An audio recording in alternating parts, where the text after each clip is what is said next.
Malice is here and it's looking to shake up the meta. Thanks to crossover breakers, we now have another archetype we can play. The Malice deck has already shown how powerful it can be in the OCG, and today we're going to be going over a deck profile not only to show what these cards do, but make sure you stick around to the end because there's going to be some combos as well. This Cyberse deck that revolves around banishing your monsters is so much fun to play, and I don't know about you, but I've got my cards and I've got my coffee, so let's get into it.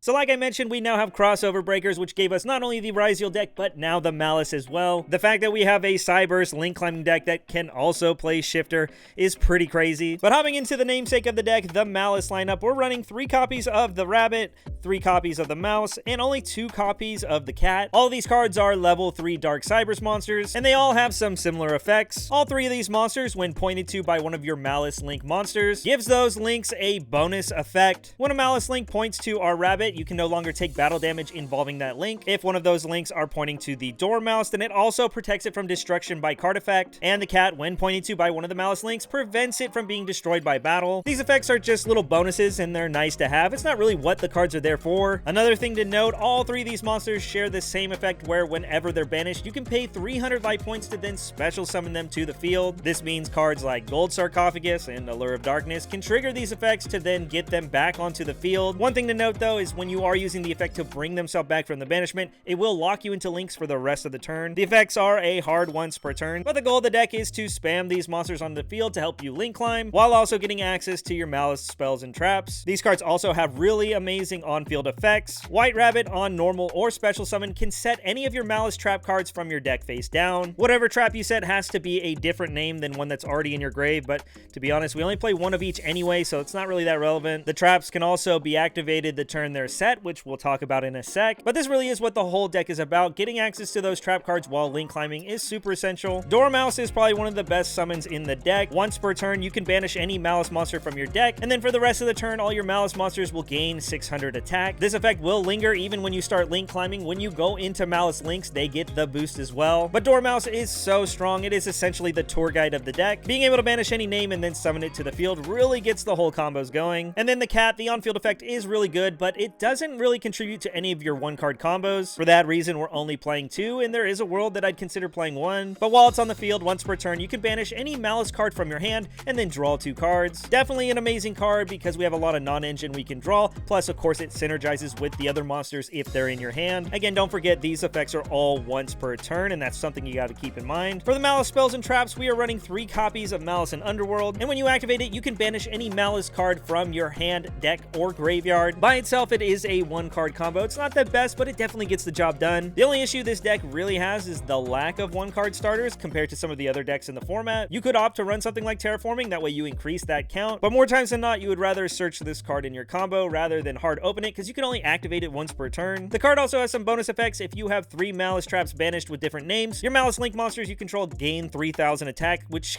can set up a lot of OTKs. Doesn't come up all the time, but it's definitely an option, and you'll see why it combos with one of our links later. And then it has the continuous effects where while it's on the field, your opponent can only target your Malice Link monsters for attacks. Pretty cool, but not super relevant. Technically, it can protect your IP or SP if you go into those kind of combo lines. But for the traps, we're only playing 1 of each. We have the TB11, we have GWC06, and of course, MTP07. Getting access to these is very easy, which is why you only need 1 of each. And drawing them isn't that bad because you can activate them the turn they're set by banishing a Malice monster. You do this as part of the combo, but there are some cool ways where you can even dodge hand traps with these trap cards. TB11 is probably the more critical point in your combo, but what this does is you can banish any Malice monster on your field and then special summon 1 from your deck. Also, if your opponent has 3 or more cards, you can special one of the links from the extra deck, but again, we don't usually do that. The only downside is the monster you bring out has its effects negated and can't attack, but if I'm completely honest, it's not really that relevant. We have ways to get around that. But essentially, this card reads as emergency teleport for the deck, while also being able to not only banish your main deck monsters, but your link monsters as well. And we'll get to it later, but the link monsters also can bring themselves back just like the main deck monsters. But GWC06 is a really amazing card, essentially similar to like a Call of the Haunted. Again, you can technically activate this the same turn it's set by banishing a Malice monster, but whenever you activate it, you can special summon any Malice from your grave or banishment. important. Also, if you happen to have a Malice Link monster in the field when you use this, you can gain life points equal to the attack of the monster you summon. It definitely helps because you do pay a lot of life points, and it's also a way you can win in time. But then the last one, MTP07. This one's essentially a Rhoda. When you activate it, you can add a Malice monster from your deck to your hand. Again, just like the other ones, you can activate it to turn it set by banishing a Malice monster. But the amazing thing about this card is that if you also control a Malice Link monster, you can banish a card on the field. So obviously, this is some good removal for the deck, and getting access to these trap cards even on your opponent's turn is very easy. For some of the supporting cards, we have a Gold Sarcophagus. Obviously, just like the field spell, you can banish any name and then it summons it to the field. This is better than the field spell because, again, the field spell is once per turn and you want to search it in the combo to save it for later. Unfortunately, we can only play one Gold Sarcophagus, but we are playing 3 copies of Allure of Darkness. All the Malice monsters are dark, so this card is just literally Pot of Greed. The only downside to this card is it does play into Droll and Lockbird, but you really don't search too much in this deck regardless. Another consistency card you can opt to play is Signet Mining. I still haven't decided if I like this in the main deck or not. Discarding a card is pretty relevant. Since this deck plays Dimensional Shifter, it definitely conflicts with Signet Mining. I actually have some opinions on Dimensional Shifter, which we'll talk about later when we get to it. After that, we do have a couple of monsters that support our engine, one being the Dotscaper. This is just an extender for your combo. Anytime it's sent to grave or banished, it brings itself back. This effect is once per duel, but one of the Link 3 Malice monsters will be able to banish this from the deck, getting you a free body while you combo. Then the last monster for our engine we're playing is one Code of Soul. If you have a Link monster, you can special it from your hand so it acts like a pseudo extender, but this deck does Link Climb into Terahertz, and this is just another card you want to send off of this effect. Yes, we do try to Link Summon on our opponent's turn, and we'll go over that in the combo, but that's basically it for engine. Everything else we're playing is non-engine. Again, you could consider the Signet Minings, or you can even add Terraforming for consistency, but one thing I am doing is running 3 copies of Crossout Designator. I still haven't decided if I need this card in the deck or not, but I will say a lot of your combos do struggle against Nibiru. Some combos will be able to still end on a decent board through Nib,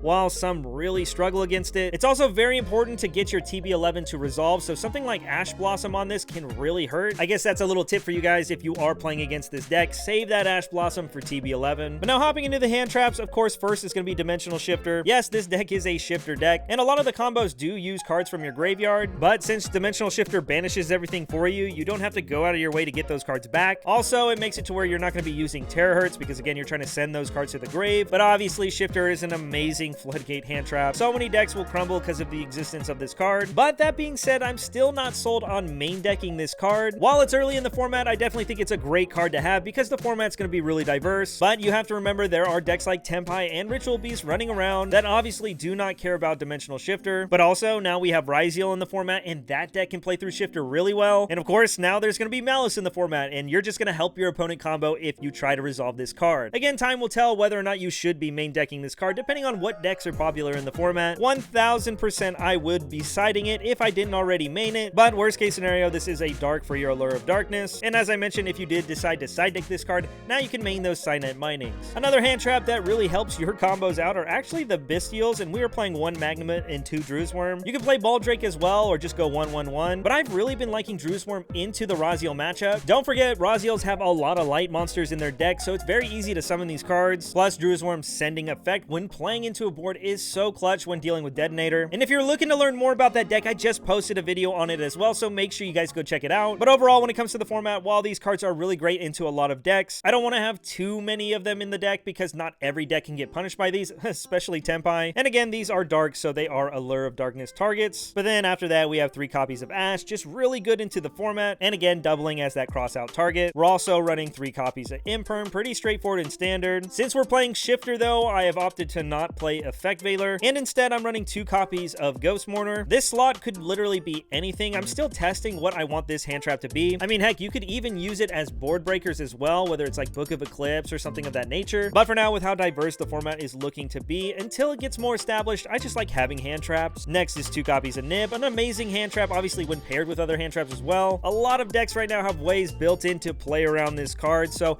that's why I'm not playing 3, but again, when paired with other hand traps, it's amazing. And the last hand trap I'm hoping to play is actually 1 copy of Dominus Impulse. You could opt to run more if you wanted to, but again, you have to keep in mind that if you activate this from your hand, it does cut you off of Light and Winds. And if I'm completely honest, the only confliction really is with Firewall in your extra deck that you don't even use all the time. Outside of that, really, it's just the Ghost Mourner and the Nib in your main deck that this card would conflict with. I still haven't decided how much I like Impulse coming into this format, but as I mentioned, resolving TB11 is very important, and this is another card that can counter it, so I want the cross out target. Who knows, maybe in the future I up the count, but again, we just have to make sure that the hand traps don't conflict with it. Another thing to note is I'm not running the Charmies. Again, very good cards, but I just opt to side deck them for when I know I'm going second. But now let's hop into the extra deck. There's a lot of really amazing cards. One thing I did want to mention though is this extra deck is sleeved up in the Imperium Fortress oversleeves. Hands down, these are some of my favorite oversleeves on the market today. They have a gloss finish on the back, so they feel really amazing to shuffle. So whether you're like me and just using them on your extra deck or just sleeving up your entire main deck, you know the cards are going to feel amazing. Imperium Duelist has this and so much more on their website, so make sure you click the link down below and go see what they have. Plus, don't forget at checkout, if you use code COFFEE10 at checkout, not only do you save 10% off your entire order, but a portion of that purchase comes back to the channel and it helps me make content for you. But hopping into the extra deck, I actually just want to start with the Malice Link monsters. We have one White Binder, one Red Ransom, and one Hearts Cryptor. White Binder and Red Ransom only require 2 monsters, with one of them having to be a Malice, and Hearts of Cryptor also needs a Malice, but it does take 3 monsters to make. White Binder on special summon can banish up to 3 cards from the graveyard. This is anytime it's special summoned. It is once per turn, but this effect is so amazing. Not only can this potentially be an interruption for your opponent on your opponent's turn, but you can even banish your own cards, procking off all these amazing effects. All 3 of these links also share the same effect as the main deck monsters, where once per turn when they're banished, instead of paying 300, these you have to pay 900, and then you can special summon them back to the field. Again, a very easy way to get multiple bodies to help you link climb, but also an easy way to start spamming the field on your opponent's turn if you happen to banish them. If you do special summon these links when they were banished, they actually get a bonus effect as well. White Rabbit not only comes back, but you'll also get to draw a free card, which is so amazing. And then White Binder's most important effect is that once per turn during your main phase, you can set a Malice trap from your deck or graveyard back to the field. Very important for the combos. Like I said, you need to get access to multiple traps. But another important one for all the link climbing and combo potential is Red Ransom. While this link points to a monster, it actually swaps the attack and defense of all your opponent's monsters. It's kind of annoying. It's not the most relevant thing, but it's pretty cool. Once per turn, when Red Ransom is special summoned, you can add any Malice spell card from your deck to your hand, which is going to be the field spell. The field spell is used as an extender in your combos, so of course being able to search it out is very nice. And just like the White Binder, whenever it's banished, you can pay 900 life points to bring it back, but instead of drawing a card, now you can banish any cybers from your deck. This is where the Dodscaper comes into play, because again, it does trigger whenever it's sent to grave or banished. And then Hearts of Cryptor by itself is an interruption. It's an amazing boss monster. It has the quick effect where once per turn you can shuffle a banished Malice card back into the deck and then banish any card on the field. Another thing to note is if it's pointing to a monster, that effect and its activation cannot be negated. And just like the other links, whenever it's banished, you can pay 900 to bring it back, only this time its bonus effect is its attack becomes double, putting it at 5,000. I'm not the best at math, but when you add the 3,000 from the field spell, if you banished 3 traps, obviously that's just game, but more times than not, you can OTK in so many other ways. But now that we have a feel for what the deck's trying to do, let's go over some of the link ones. We have Link Decoder, Link Rebo, and Link Spider. Link Decoder is obviously standard Cybers link climbing stuff. You obviously can't use this card under Shifter, so that's something to keep in mind. Link Rebo can obviously stop traps, so it's good against something like Impulse or Imperm. Its main function is just to get one of your bodies in the grave. That way, if you have something like Shifter or Bestial to pair along your monster, you can trigger that effect and then be able to bring your monster back. And Link Spider is just there for Nibiru in case you get hit with Nib. Now you can take that token and make it a Cybers monster to continue playing. But other than that, nothing too fancy to explain. We do have a couple of Link 2s, one being Splash Mage and one being the Haggard Lizardos. Again, 2 tools that let you link climb. Splash Mage will lock you into Cybers, so that's something to keep in mind. And of course, the Lizard accomplishes a similar thing. You can target a monster on the field and then banish a monster in the grave as cost. The monster you targeted has its attack changed to whatever monster you banished. It's not the most relevant thing, but again, the banishing is super important for link climbing because it will trigger our Malice monsters. But the last Link 2s we're playing is one IP and one SP. SP takes no explanation. It's not a Cyber, so you have to be careful for when you're using Splash Mage, but there's a lot of Shifter combos with IP Masquerader that are truly insane. Being able to make an SP Little Knight on your opponent's turn using some of your Malice monsters to then trigger their effects to come back once again and proc those effects as well is so crazy. After that, we do have 2 Link 4s, one being Access Code Talker and Firewall Dragon. It wouldn't be a Cybers deck without Access Code. Obviously, the card's a house and sets up so many OTKs. And then Firewall Dragon not only is a cool way to recur resources by recycling cards from your grave, but there's even times where you can Shifter your opponent, go into Firewall, and then add the Shifter back to your hand. It's not always the go-to line, but when you're playing against a deck that cripples the Shifter, it's definitely something to consider. Of course, the card by itself is an interruption on your opponent's turn as well. There are a lot of lines that make it to where you can use it. And then as mentioned, the last Link monster, the Terahertz. This card is so crazy. As I mentioned, you can send the CODEE Soul from the deck. That way you can quick effect Link into Hearts of Cryptor on your opponent's turn, setting up that quick effect banish. Most of the time, this is what you're going to send on your turn. But on your opponent's turn, you have the Aggregator and the Deceive Worm as interruptions as well. You can have a spell negate in the grave, or of course, at any time you need, you can negate a face-up card on the field. Terahertz will gain 2500 attack every time you do so as well. The card gets so huge and can OTK by itself. But that's it for the deck list. Again, just another template for you guys to use to help build your own deck. But let's not waste any more time. Let's do some combos. So for the first combo I'm going to show you, it's just going to be with our Dormouse. I'm going to do this one first because you actually have an option if you do get hit with Nibiru, but we'll go over all that in a sec. Of course, we're going to normal summon the mouse and then activate its effect. Here, we're going to go ahead and banish White Rabbit, so critical to getting your combo started because now its effect will activate, we'll pay 300 and then bring it back to the field. On summon, the White Rabbit will let us grab a trap, and as I mentioned, the pivotal combo piece that you need is the TB11. We'll go ahead and set that face down. There are so many different ways to go about your combo line. This is what I have personally been doing. I've been saving the trap card for later down the line, but again, you could fire it off right now. Here's where I go into the Haggard Lizard, and I use its effect, paying the cost. We will banish the Dormouse because, again, the White Rabbit just brought itself back and it's once per turn. This will make the Lizard 900 attack, but it's not going to matter because now the mouse will come back to the field. But now we have a Link 3. We can go into our Malice monster, first of which is going to be the Red Ransom. We will activate the effect on special summon to grab one of the spells. Of course, we're only playing the Underground, so we'll go ahead and add that to hand. At this point, we can get Nibiru'd at any time. And if your opponent doesn't know what this deck does, if your opponent nibs you too early, you could just full combo thanks to the field spell. It's pretty hilarious. But just know, if anytime you get Nibiru'd, it's very easy to activate your field spell, banish one of your links, and then bring it back and then start comboing from there. But anyway, from here, we're going to activate that TB11. We'll banish the Red Ransom to summon one from deck. Here's where we'll get access to our cat finally, and of course, our Red Ransom will activate to summon itself back to the field and banish a Cyberse from our deck at the same time. This costs us obviously 900 life points, but we do not mind.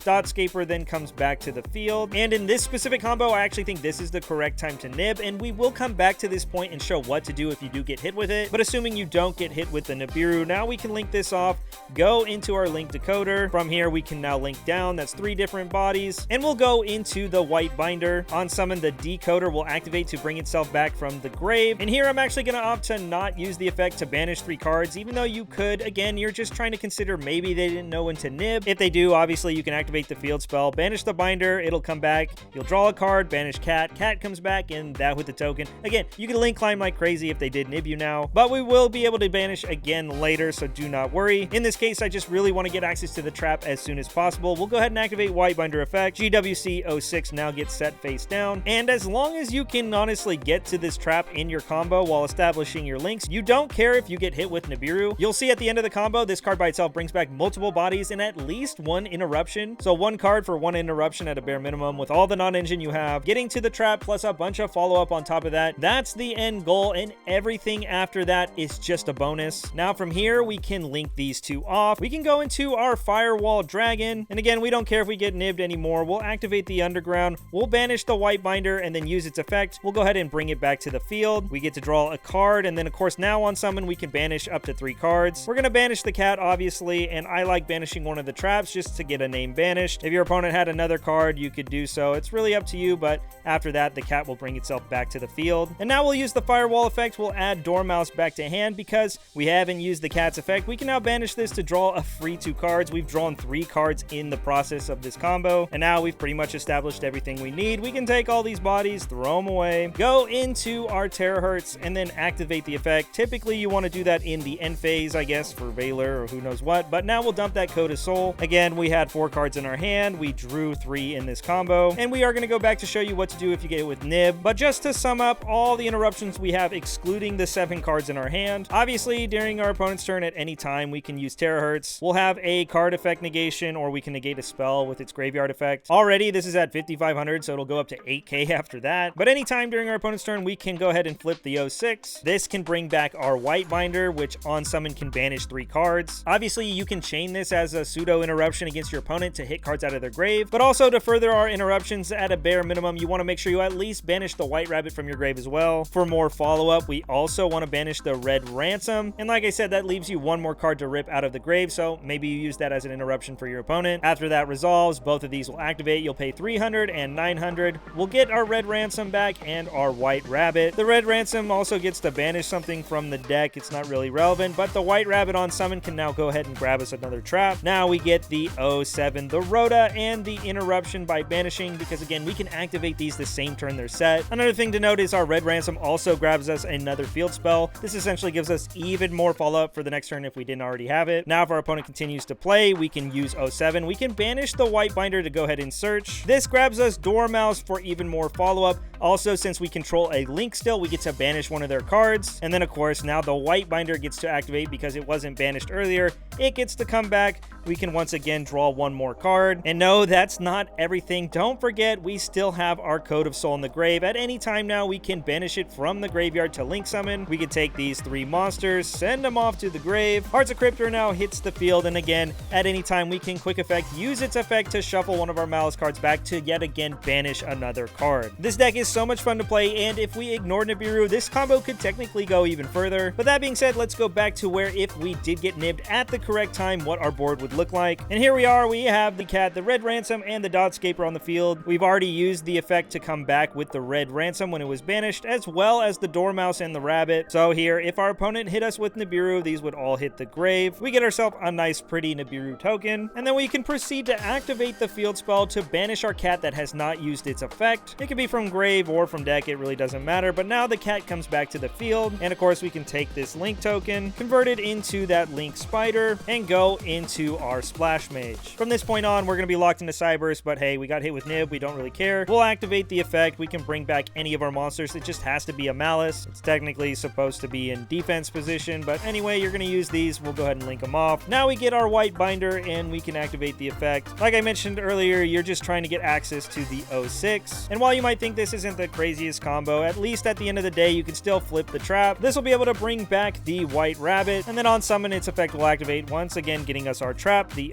07, and at a bare minimum, you'll be able to banish the white rabbit to banish a card while also searching you follow-up. And another option, technically, is if you didn't need the banish. If you wanted to interrupt the grave, you could banish the white binder. Again, regardless of which one you banish, you'll still get the follow-up. But in this case, since we wouldn't control a Link monster, now we won't get that banish, but the effect activates to bring itself back. Here on summon, now you could rip something out of their grave, but also you can banish your own cards as well, like Red Ransom, or any of your other monsters you might want to bring back. Don't forget that the Ransom on summon not only can banish one of these 2 from your deck if you didn't need to banish one from grave, but it's going to grab you a field spell as well. So again, potentially these are on the field as well, whether it's through this or through this. Don't forget, you technically drew a card when this came back as well, but by doing this route, even though you get a bunch of monsters and a bunch of follow-up, the only interruption that comes off it this way is the banish from the graveyard. Oh, and real quickly, another side note is technically when you were at this board state post-nib, if you already had follow-up for the next turn, then rather than getting yourself Cyberse locked by going into Splash Mage, you can obviously just go into SP, banish the nib, and now you'll have that as an interruption on your opponent's turn, assuming you already have the follow-up and you didn't need to search it. The next combo I wanted to show you is just with the white rabbit. Like I said, this is also a 1-card combo. Unfortunately, this one doesn't have the best plays into Nibiru, so you're a lot more reliant on having extenders or cross out to protect you. But since that's the case, you get to just take the more aggressive line. So you'll see by itself, it basically achieves the same thing that we did last time with a little bit more. So on summon, we'll use the white rabbit, we'll use its effect. In this case, we grab the TB11 and we'll set it face down. Right away, of course, we have to use it, so we'll activate it, banishing the rabbit. In this case, it brings out the Dormouse, and then of course our rabbit activates. We'll pay 300 to bring it back. Don't forget, with the TB11, our mouse is negated, but that's not going to be a problem. We're going to get it off the field, go into the Lizard Dose, and then use its effect. We'll banish that mouse, and then of course that triggers the effect and brings it back to the field. From here, now we can activate our Dormouse, and we can banish one from deck. Of course, now the cat will activate, bringing itself back to the field. Again, we are able to use Dormouse now because it left the field, so when it comes back, it's considered a new card. From here, we'll go ahead and take these bodies, go into the Red Ransom, and once again, we'll grab the field spell. From here, I like to link this one off, go into the Link Decoder, and then right away, we can link these 2 off and go into our Firewall Dragon. Link Decoder will activate, bringing itself back from the grave, and now we have our Link monster in the graveyard, so we can activate the field spell, banishing it, and then of course its effect will activate, summoning itself back to the field, and of course one from the deck. Once again, we'll go Dotscaper, that way it can bring itself back to the field, and now we have 3 monsters once again with a Malice monster, so we can go into our white binder. We'll go ahead and use its effect on summon, and we'll banish the cat because we have not used its effect yet. The cat will then bring itself back to the field, and then now we can use its effect to set a trap. Once again, we get the 06 and set it face face down. And now I like activating the firewall effect and adding one of these monsters back to our hand. In this case, it's going to be Dormouse. Of course, I forgot to mention if you had any other Malice card in our hand, we can banish it to draw 2. Technically, you can do it with Dormouse, but we're about to use this body. From here, I like to link these off. We're not restricted in any way. We'll go into SP Little Knight and we'll go SP Little Knight effect, and we can actually target the white binder and it will bring itself back. In addition, the firewall activates and we can summon the Dormouse from our hand. And then of course, new chain, like I mentioned, the white binder comes back. We get to draw a card, and now we can just take these bodies that we don't need and convert them into our boss monster. Terahertz hits the field, and once again, we can activate it, sending the Code of Soul to the grave. And there you have it, the exact same combo that you ended on. It was a little more fragile into Nibiru, but not only do you have the Terahertz to negate cards and the trap card to flood the field, interrupt your opponent, draw more cards, banish cards, and quick effect Link to banish into more cards like in the last combo. But of course, pretty obvious, we also get this bonus little SP Little Knight in the process. But that's gonna wrap things up for today's video. Thanks again for tuning in. I really appreciate all the support. Crossover Breakers has shaken up the game, and I'm really looking forward to the format. I don't know what you think, but for me, this deck has been so much fun to play. But that being said, thanks again for tuning in, and here's hoping to see you on the next one. Peace.